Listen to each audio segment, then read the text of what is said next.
Hey there guys and gals, Melodic Symphony here, and today we're going to be playing some more of the Roommates. Now, I had to make some changes because, doing the math, I now need 35 active points to get there. And this 24 was not going to do it. Now, this would be 34, sorry, so I still needed this. I looked into it, I don't, and I'm just going to bring it up.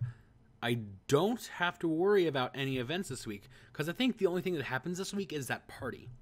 Because I looked up the walkthrough, yes, don't yell at me, and it's one of those like spoiler-free walkthroughs that just says like when you need to do events.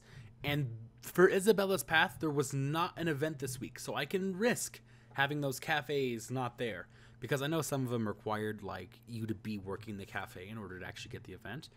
But here we go. I snag a good seat, prepared for another class. I sometimes can't believe they still let Professor Task teach here. I guess that's the power of tenure. I wonder what he's going to get into today. Oh god, he's got those beady eyes. Alright, you little money sack, sit down. Let's get this started. Everyone quiets down, settling in their seats. The professor turns on a projector and starts displaying slides. The slides seem to be displaying a countryside. A few buildings dot it. As he progresses through the slides, we see a bunch of people standing in front of the buildings and posing. Professor, are we just looking at your vacation slides? What's your point? I'm trying to get to a point. If certain nosy know-nothings would stop interrupting me. I sit back in my seat, not believing we're actually looking at a professor's vacation slides. Ah, here we are. This is a slide that matters. On the projector is a picture of some kind of small green statue. The fabled jade monkey of Tuscatoon, a small village in western Nigeria. I saw this fabled statue for 6 years before beginning my career here.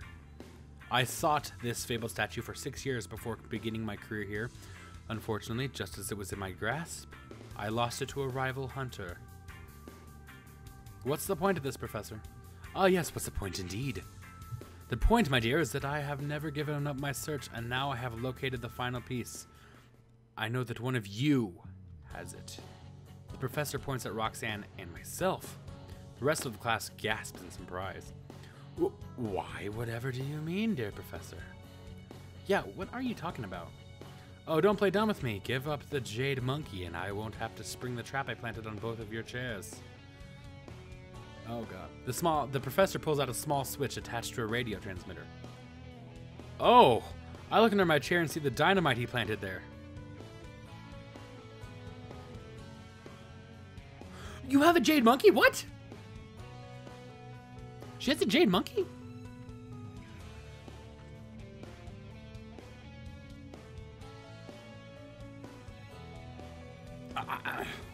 I stand up, reaching into my backpack.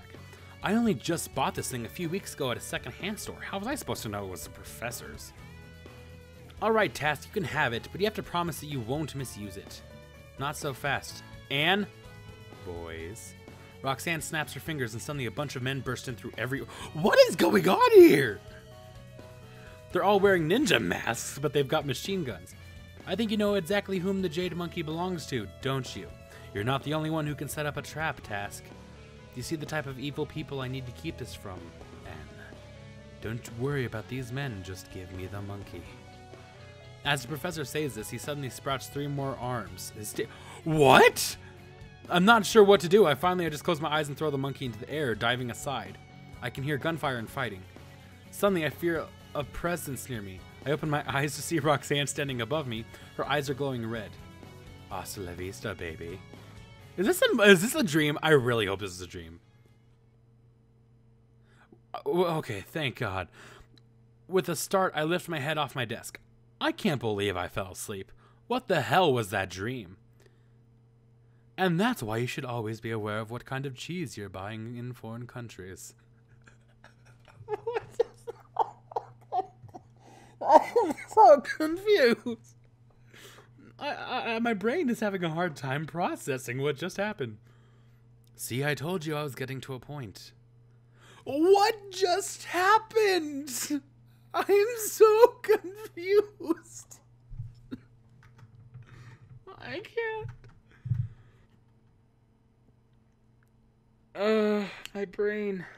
My brain hurts.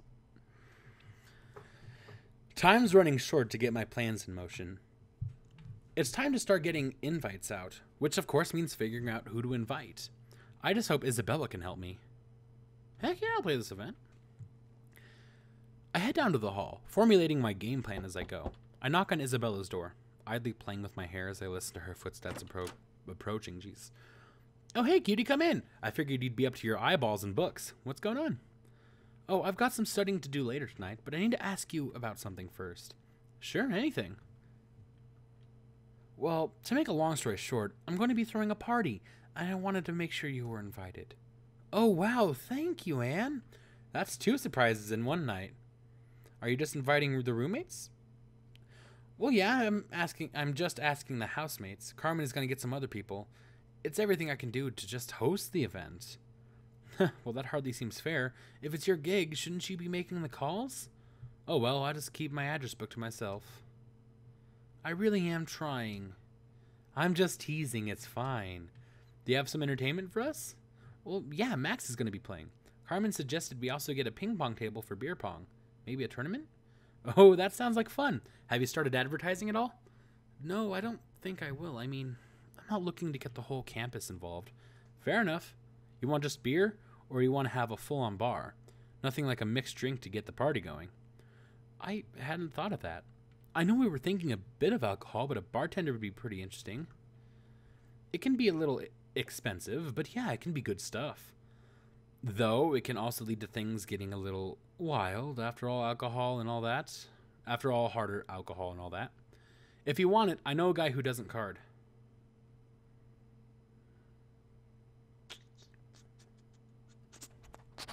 I don't know. I think we'll do it. Give me his number. Hopefully people will like it. I'm sure he'll be great. He knows how to entertain while he bartends. Great! Isabella thinks for a moment and then writes down a note for me. There you go. Just email him and let him know what's going on. Hopefully it just doesn't, like, bite me in the butt. I would feel so bad if this, like, bites me in the butt. There we go. Back in my room at last. Just as I'm putting my keys on my desk, there's a knock on my door. Anne, you have to help me. They've outwitted me. What? I'm so confused. I stand with my keys in hand, staring at Rakesh. Who's outwitted you? My parents. They're going to be video calling me in 20 minutes. So? So? The letter I wrote them? They're not coming, but they still want to check up on me. You have to help me. What? I looked down at the keys in my hand for a moment before answering. I told him to tell the truth, right? All right, Rakesh, what do you want to do? I mean, it's just a phone call. It's not like they can hurt you through the phone, even if it's a video conference. I don't know. I have to convince them that I'm okay here and there's no need to worry and that I'm still on the medical track. Okay. I thought we agreed you were going to tell them the truth about what you were doing. I may have chickened out a little on that. I sort of told them the truth. I told them that I was studying art and really enjoyed it. I just also told them that I was still studying medicine. I sigh and shake my head at him. That just complicates things. I know, but it would be terrible to tell them the whole truth. Fine. What do you want to do? I'm quite glad you asked. 15 minutes later, Rakesh is standing in front of his laptop with a webcam attached. We're sitting in my room, mostly because it looks the least like a bomb went off in it and all the rooms in the house. Rakesh has strewn various charts and graphs around the room, and I'm laying in bed with a cold compress on my head. Not to mention a rather hastily put together paint job that's not supposed to make me look like it's supposed to make me look like a sick person, but mostly makes me look like a Martian. You really think this is gonna work? It must, Anne. I think we can pull this off together. He doesn't even think this is gonna work. Look at that smile. He doesn't even think this is gonna work. He just wanted to see what shit he can pull. Just a few moments later, his video conference software bleeps at him, and Rakesh hurriedly tucks me into the bed. Okay, here we go. Remember, I am the competent medical student, and you are my patient. I moan in a sickly fashion, and Rakesh gives me a thumbs up. A video screen pops up on his computer, and I can just barely make out the blurry image of Rakesh's parents. I quickly lay my head back down, though, so I look more like I'm resting. Rakesh says something in Urdu that I assume is a greeting, and then his parents say something back. Are you sure? I do not mind. I have not had much chance to speak my native tongue lately. Okay, thank God. I did not want to try to say anything in Urdu. His parents say something back and Rakesh just nods, continuing in English. Well, this is my office where I keep my computer. As you can see, I have a patient here right now, so I cannot talk too loudly. So they're talking to him in that weird language, Urdu, and I don't even know if it's a real language or not, so I'm not going to... But he's still talking in English? Weird. Oh yes, it is a very normal one for such as I who is moving so well along the path to earning my doctorate. I must prove my skills after all. I try not to roll my eyes. He's really overselling it. Oh no, my patient's very comfortable, I'm sure. After all, I do my best to attend to their needs whenever they arise. Whenever they arise. What? That was my cue. I cough loudly. Oh, they had this thing set up. Crap, that was my cue. I cough loudly, moaning in a sickly fashion and trying to roll around. Just a moment, I'll be right back. I feel so terrible, so terribly, terrible. I don't feel good, I mean, not good at all. Rakesh glares at me for a moment while he pretends to check my charts. I try not to laugh. I feel a little bad about the hammy action. The hammy acting, sorry. Finally, Rakesh attaches a oh my god. A smigmomanometer. Smigmomanometer. Geez, that's a weird word. I'm gonna look that up because I'm genuinely curious. To my arm, like he's trying to take a blood pressure. Is that what those things are called? Jesus. While putting the chest piece of a stethoscope against my neck. I try to moan a little bit, but I don't think that's how those are supposed to be used. Oh my goodness, your pressure is 190/24. Jesus! You're at that point, you're having a heart attack. Are you kidding me? And your fever is 50 degrees Celsius. Oh my god, what the? You just gave her the stats of someone who should be having a heart attack.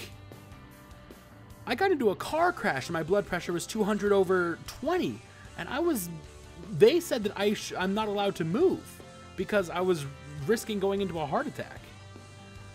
God. I am so sorry, Father and Mother, but I'll have to call you back another time. My patient here may be collapsing. That's for damn sure if she said that. I gurgle a little and fall back limply. I really hope this helps. Though a part of me really hope it doesn't. These kind of theatrics can't last forever. And they say something weird. What do you mean, what am I doing? I'm tending to a patient as being the medical training do.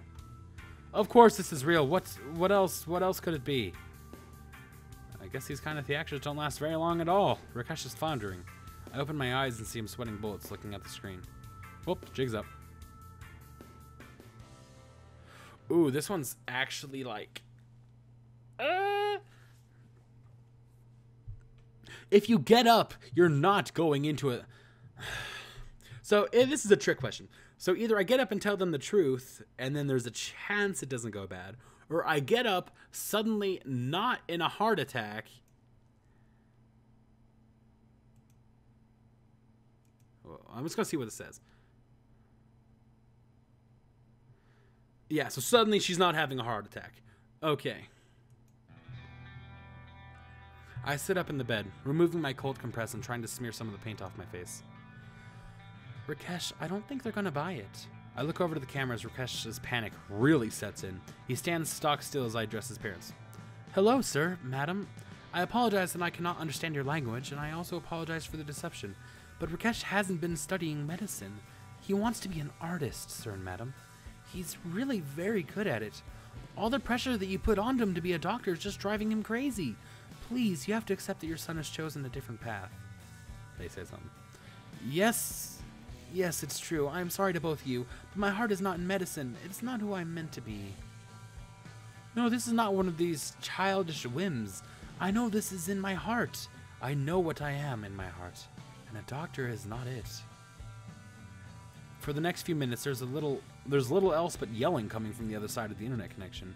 Rakesh stands next to me with the pained look every child gets when they're being yelled at by their parents. I feel for him, but I know it had to be done. Yes, I understand, Father, but perhaps we both require more time to cool down. I'll speak to you with you another time. His parents say something else, and then Rakesh responds, this time in Urdu. Then the line cuts, and Rakesh slumps down on the bed. That was harrowing. I do not know if that was the right choice, Anne, but it is made. Perhaps for the best, we shall see. I think you'll find it'll lift a burden from you, Rakesh. You'll see. Okay. Week 21. Yes, I have all the stats I need. So I'm going to go ahead and set these all back to normal while I talk to you guys. And I mean, it's not going to take long anyway. So, I mean, it's already done. Sorry, I'm sick. What was I doing? Oh, yeah. Ending the video. God, I'm on so much medication right now. I'm not feeling good. But, yeah. Thank you guys so much for watching. Leave a like, comment, or subscribe if you want to see more, and I'll see you in the next one.